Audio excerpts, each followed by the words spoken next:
मौजूद है Peshawar police line में, और यहाँ पर अगर देखें तो हम आमतौर पर देखते हैं कि करेंसी पकड़ी जाती है, लेकिन आज पहली बार एक कार्रवाई की गई है जिसमें न सिर्फ जाली करेंसी पकड़ी गई है बल्कि जाली करेंसी को बनाने वाली मशीनरी भी पकड़ी गई है। यहाँ पर अगर देखा जाए तो ये पहले प्रिंटर्स हैं, उसके बाद जो उसका मरहला आता है ये कागज है। कागज में इन्होंने इसी तरह जो हम अंदर कहते हैं अंदर एक पट्टी गुजरी होती है, वो पट्टी भी मौजूद है, उसके साथ जो अंदर की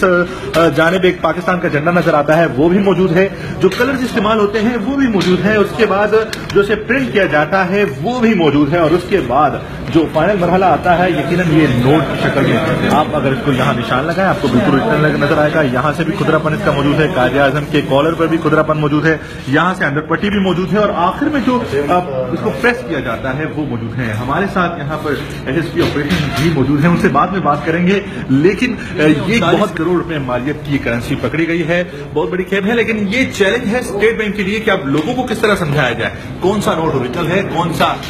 नकली है। लेकिन इसमें एक बड़ी वाज़ेह बात यह है कि इस ग्रुप को पहले भी गिरफ्तार किया जा चुका था, जमानत मिलने के बाद ये फिर से काम करने लगा, उसे फिर से गिरफ्तार किया गया है। यकीनन आज पे इन्वेस्टिगेशन पर भी बात होनी चाहिए कि क्यों वो जमानत पर रहे।